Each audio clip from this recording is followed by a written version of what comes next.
किसी ने खूब बात कही है जनाब, किसी ने खूब बात कही है जनाब कि जो पागल होते हैं, जो पागल होते हैं वही इतिहास लिखते हैं, और जो समझदार होते हैं वो तो पागलों के द्वारा लिखा गया इतिहास पढ़ते हैं। तो दोस्तों, पागल का मतलब है जुनूनी लोग, जो अपने कर्तव्य पर अडिग हैं, जिन्होंने अपना टारगेट दे रखा है, जो अपने पथ पर बढ़ रहे हैं। ऐसे जुनूनी लोग अपने इतिहास को लिखते हैं। तो दोस्तों, मैं हूं महेश कुमार चौधरी, आपके सामने पेश है अपना स्पेलिंग रूल से संबंधित एक इंग्लिश का टॉपिक है। तो इंग्लिश गुरु में आपका स्वागत है दोस्तों। जैसा कि मैं आपको बता रहा हूं कि अंग्रेजी से संबंधित जो भी प्रॉब्लम्स हैं, जो भी टॉपिक्स हैं, उनको मैं आपको उनसे रूबरू करा रहा हूं। तो उस टॉपिक से संबंधित आज एक टॉपिक फिर से मैं लेके हाजिर हूं आपके सामने, स्पेलिंग रूल्स। तो दोस्तों, मैं आपसे कहना चाहूंगा कि यदि आप हमारे इस चैनल पर नए हैं तो चैनल को लाइक, शेयर और सब्सक्राइब करें और बेल नोटिफिकेशन ऑन करें ताकि मेरे द्वारा डाले गए वीडियो आपके पास तुरंत पहुंच जाए। तो थैंक यू दोस्तों, बिना कोई देरी किए आइए शुरू करते हैं आज का टॉपिक, स्पेलिंग रूल्स। तो दोस्तों, जैसा कि आप देख सकते हैं, स्पेलिंग रूल्स यानी भाषा के अंदर यदि स्पेलिंग की बात करें तो स्पेलिंग यदि हमारी शुद्ध होगी, स्पेलिंग हमारी सही होगी, तो सामने वाले को हम इम्प्रेस कर सकते हैं, सामने वाले को प्रभावित कर देते हैं। और यदि कहीं पर हमारी स्पेलिंग गलत हो जाती है तो वो गलत स्पेलिंग हमारी छवि को खराब कर देती है। तो दोस्तों, स्पेलिंग के बारे में मैं एक इंट्रो देना चाहूंगा कि स्पेलिंग क्या है। इंट्रो देखते हैं, इसका इंट्रोडक्शन देखते हैं कि स्पेलिंग क्या है। तो देखो, स्पेलिंग इज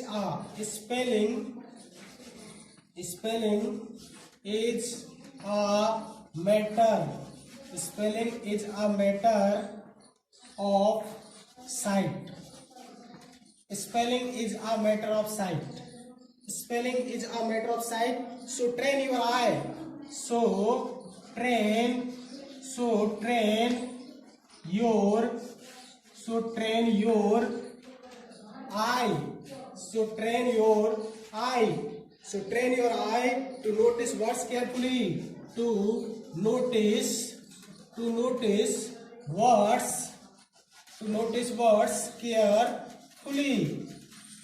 words carefully. कहने का मतलब स्पेलिंग को सही कैसे लेके, इसका कोई रूल्स नहीं है, कोई ऐसे नियम नहीं है इसके कि स्पेलिंग को कैसे लगे। स्पेलिंग का तो एक ही तरीका है कि ये हमारी आंखों की एक दृष्टि होती है। आंखों का मामला होता है कि आप कितनी गहराई से किसी शब्द को देख रहे हैं और आपकी आंखें उस शब्द को देखने के लिए कितनी ट्रेन है यानी प्रशिक्षित है, उसी चीज को आप सावधानी पूर्वक देते हैं तो वही हमारा स्पेलिंग सही हो जाता है। और हल्की सी यदि चूक हो जाती है तो वही हमारी स्पेलिंग मिस्टेक्स हो जाती है। तो हमारी स्पेलिंग को सुधारने के लिए हमको यही करना है कि हमारी जो आंखें हैं, उन आंखों से हमको गौर से किसी वर्ड्स को देखना है, क्योंकि अमूमन ऐसी कुछ ही स्पेलिंग्स ऐसी होती हैं जो हमारी गलत हो जाती हैं। तो इन स्पेलिंग्स को अपन कैसे सुधार सकते हैं, उनसे संबंधित मेरे पास एक दो नियम है, उनको मैं आपको बताने जा रहा हूं। तो नियम नंबर एक इस प्रकार है कि जिन शब्दों के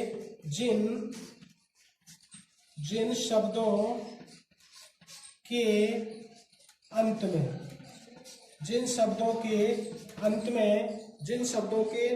में एक साइलेंट ई आता है, यानी लास्ट में कोई वर्ड में ई आता है और ई साइलेंट होता है। कहने का मतलब वो प्रोनाउंसिएशन में उसका उच्चारण नहीं होता है। जिन शब्दों के अंत में साइलेंट ई आता है और उसमें क्या करना होता है, उसमें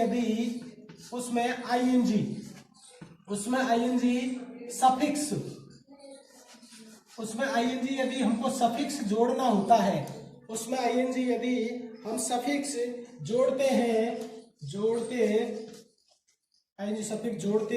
हैं तो ऐसी स्थिति में क्या करते हैं, तो ऐसी स्थिति में ई को हटा दिया जाता है। एक ये नियम है मेरे पास, मैं आपको बता रहा हूं कि जिन शब्दों का अंत में साइलेंट ई आता है, यानी ऐसा शब्द हो, ऐसी स्पेलिंग जिसमें ई आता है लेकिन उसका उच्चारण नहीं हो पाता है, उसमें आईएनजी सफिक्स यदि हमको जोड़ना होता है तो ऐसी स्थिति में ई को हटा करके आईएनजी हम लगा देते हैं। ऐसा एक नियम है। जैसे मैं एग्जांपल देता हूं, आपके लिए बताता हूं। जैसे HOPE होप शब्द है वाला, और होप शब्द में HOP या 3 का उच्चारण हो रहा है, ई अपने आप में साइलेंट है, तो इसमें आईएनजी यदि आप लगाएंगे तो HOPING, यानी ई को हटा करके हम आईएनजी लगा देंगे। और देखो MOVE मूव शब्द में भी यदि हम आईएनजी लगाएंगे तो ई को हटा करके और आईएनजी लगा देंगे। और देख सकते हो आप LIVE लिव में भी यदि आईएनजी आपको लगानी है तो LIVING लिविंग ऐसे हो जाएगा।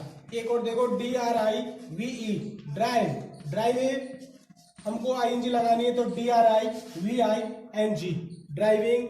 इस प्रकार आप देख सकते हो कि ई को हटा दिया जाता है और ई को हटा करके हमको आईएनजी लगानी होती है। तो एक तो रूल ये है। इसके अलावा मैं आपको साथ साथ ये भी बताना चाहूंगा कि जिस रूल्स को मैं बता रहा हूं उन सारे रूल्स में अपने आप में एक्सेप्शन भी होते हैं, अपने आप में अपवाद भी होते हैं। तो जरूरी नहीं है कि ये रूल सारे स्पेलिंग पर फॉलो होते हैं, सारे स्पेलिंग्स के साथ ही ऐसे रूल्स रखते हो, उनके आप में अपवाद भी होते हैं। तो अपवाद शब्द को आप जरूर ध्यान रखना। लेकिन देखो कुछ ऐसी स्पेलिंग्स होती है बट, लेकिन अपवाद बता रहा हूं मैं कि जैसे सी शब्द है HEE, और सी में यदि हमको आईएनजी लगानी है तो HEEING, कहने का मतलब यहाँ पर ई नहीं हटेगी। तो इस चीज को आप देख सकते हो, ये अपवाद हो गया। एक देखो DYE डाई शब्द है, इसमें यदि आईएनजी लगाएंगे तो DYEING डाइंग ये शब्द है, तो इसमें भी अपन नहीं हटाएंगे। और देख सकते हो FREE फ्री में यदि आईएनजी लगाएंगे हम तो फ्रीइंग FREEING। इस प्रकार आप देख सकते हो कि ये कुछ अपवाद होते हैं। इन अपवादों में अपन ई को नहीं हटाते हैं। EYEING। तो नियम एक हो गया, मैंने बताया कि यदि शब्द के अंत में साइलेंट ई आता है और उसमें आईएनजी सफिक्स जोड़ते हैं तो ऐसी स्थिति में ई को हटा दिया जाता है। जैसा मैंने उदाहरण दिया है होप में, होपिंग, मूविंग, लिविंग और ड्राइविंग।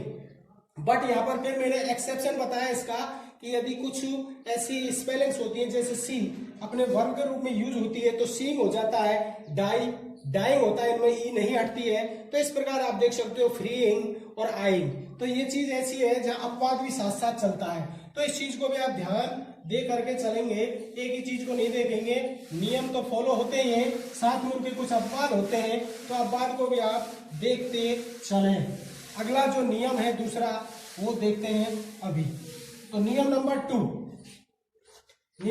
क्या कहता है? यदि किसी शब्द के अंदर वाई आता है, यदि किसी शब्द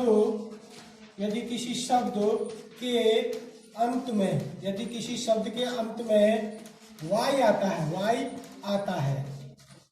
यदि किसी शब्द या स्पेलिंग के अंत में वाई आता है और वाई से पहले कोई कॉन्सोनेंट आए और वाई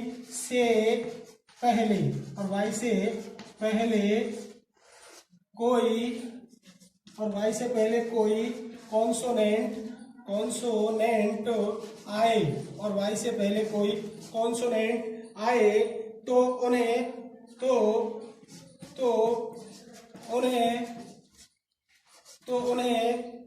क्या करेंगे? सफिक्स जोड़ने से पहले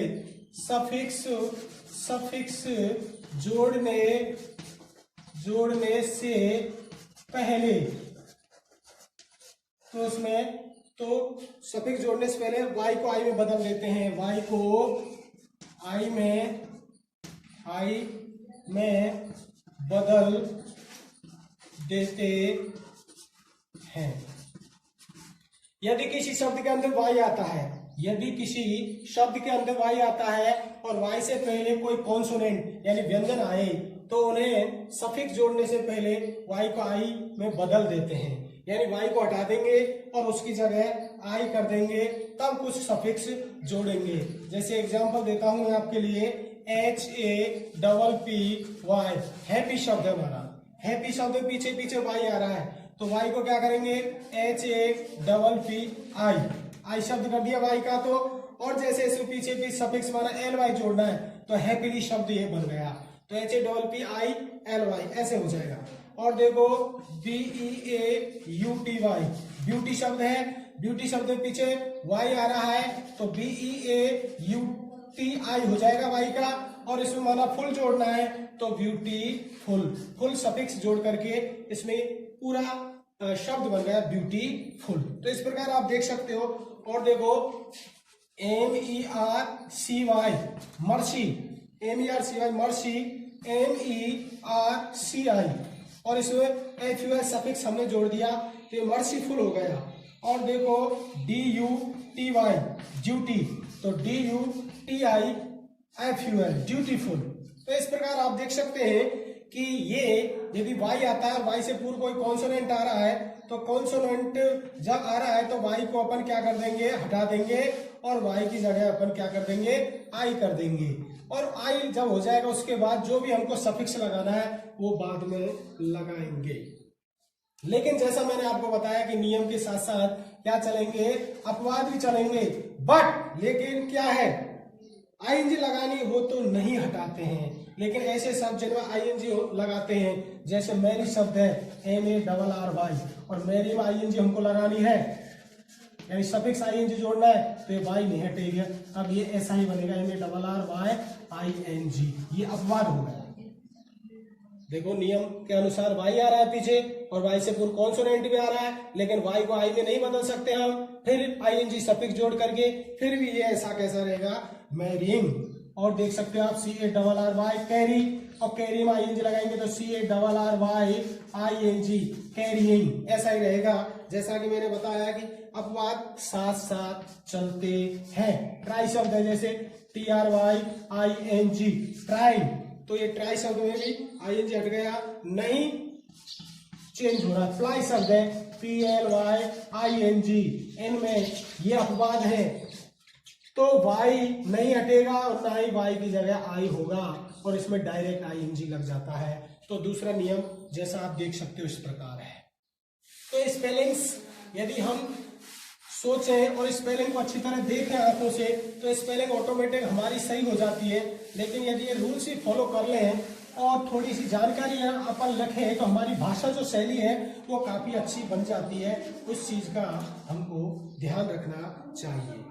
अगला नियम है, जिन शब्दों का अंत में डबल एल आता है, जिन शब्दों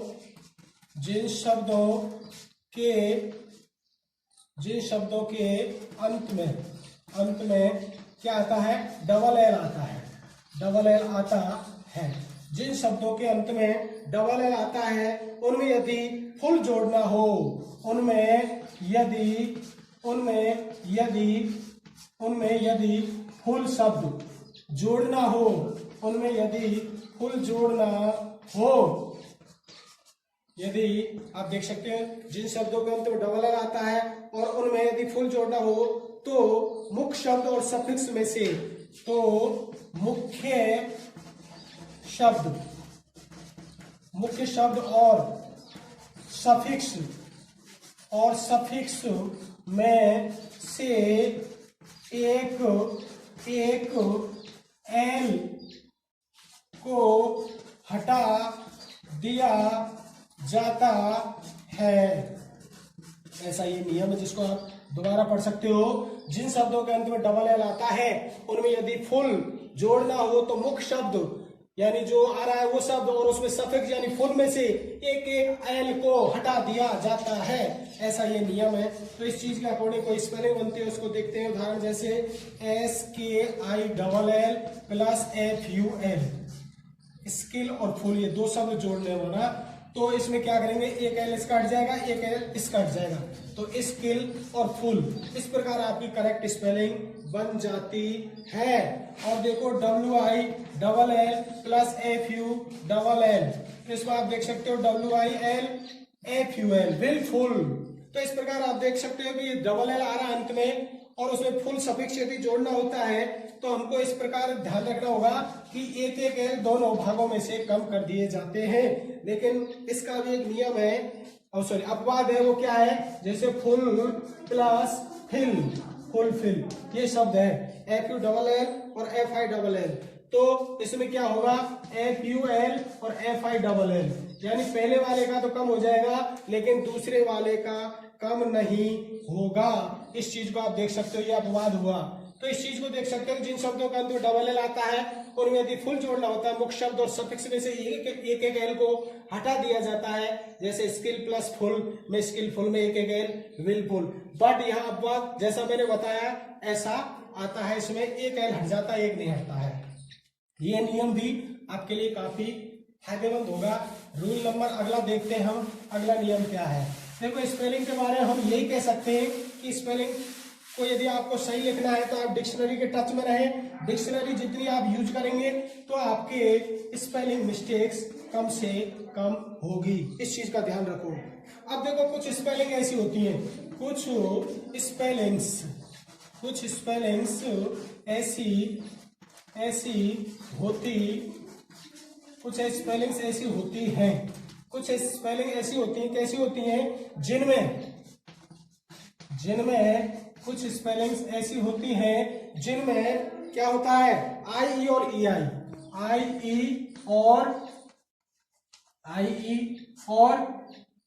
ई आई, ये दो शब्द काफी प्रॉब्लमेटिक होते हैं। आई ई, कहीं आई आता है कहीं ई आई आता है। में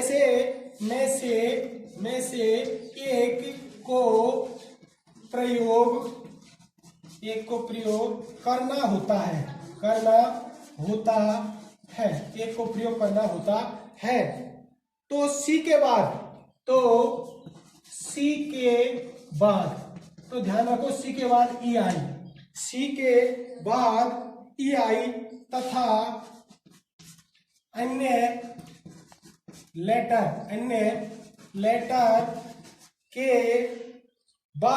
लेटर के बाद आई ई आती है। इस चीज का ध्यान रखो, ये काफी अच्छा रूल है। कुछ स्पेलिंग्स ऐसी होती हैं जिनमें आई ई और ई आई ये दो शब्द होते हैं, ये दो शब्द काफी प्रॉब्लम करते हैं, स्पेलिंग को गलत कर देते हैं। में से एक को प्रयोग करना होता है, तो एक को प्रयोग करने का इसका नियम है कि यदि सी के बाद शब्द यूज होगा तो वह ई आई आएगा, और अन्य यदि कोई लेटर आता है तो वहां पर आई ई आएगा। जैसा कि आप उदाहरण से क्लियर कर सकते हो, जैसे मैं बता रहा हूं CON और सी शब्द आ गया, CONC, तो इसके बाद क्या आएगा, ई आई आएगा, EIVE, CONCIEVE, कंसीव शब्द बन गया। तो इस चीज को आप देख सकते हो, देखो PERCEIVE, यानी सी शब्द आ गया तो ई आई आएगा, ये आप ध्यान रख सकते हो इस चीज को। और देख सकते हो RECEIVE, रिसीव, ये भी आप देख सकते हो। और देखो DECEIVE, डिसीव, ये चीज भी आप देख सकते हो कि सी यदि आ जाता है तो सी के बाद आई ई नहीं लगाना है बल्कि ई आई लगाना है, ऐसा यह नियम बता रहा है। लेकिन इसमें एक चीज का ध्यान रखना कि यहाँ पर बड़ी ई की ध्वनि निकलनी चाहिए, बड़ी की ध्वनि निकलेगी तो ही यहाँ पर ई आएगा, और यदि छोटी की निकलेगी तो गड़बड़ हो जाएगा, इस चीज का ध्यान रखना। और देखो THIEF, यहाँ पर सी नहीं है, एच आ रहा है तो एच के बाद क्या लगाया, आई आ रहा है, अन्य लेटर के साथ आई आता है तो THIF, ठीक हो गया। और देखो BELIEF, या एल आ रहा है तो आई आ गया, इस चीज का भी ध्यान रखेंगे। और RELIEF, रिलीफ, इस चीज का ध्यान रखेंगे कि यदि सी आ रहा है और उसका साउंड बड़ी ई में आ रहा है तो वहां पर ई आई आएगा, और यदि अन्य लेटर से सी नहीं है तो वहां पर आई ई आएगा। लेकिन इसके भी अपने आप में अपवाद हैं, बट अपवाद एक्सेप्शन क्या है कि जैसे EFFIC,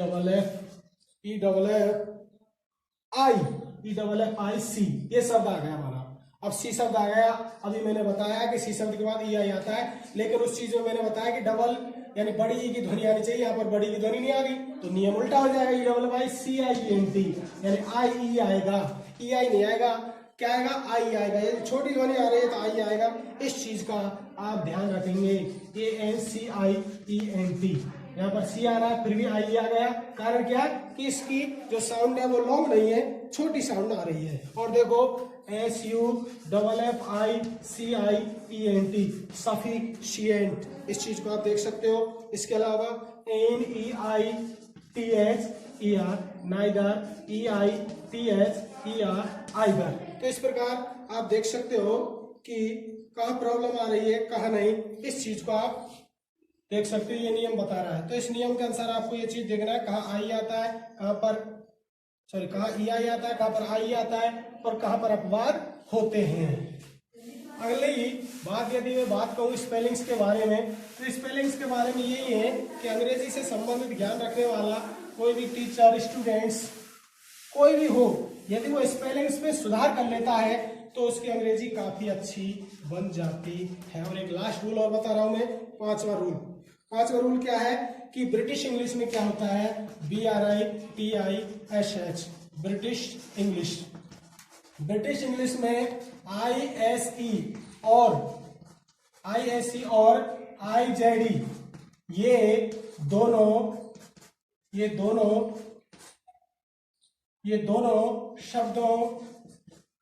दोनों शब्दों का प्रयोग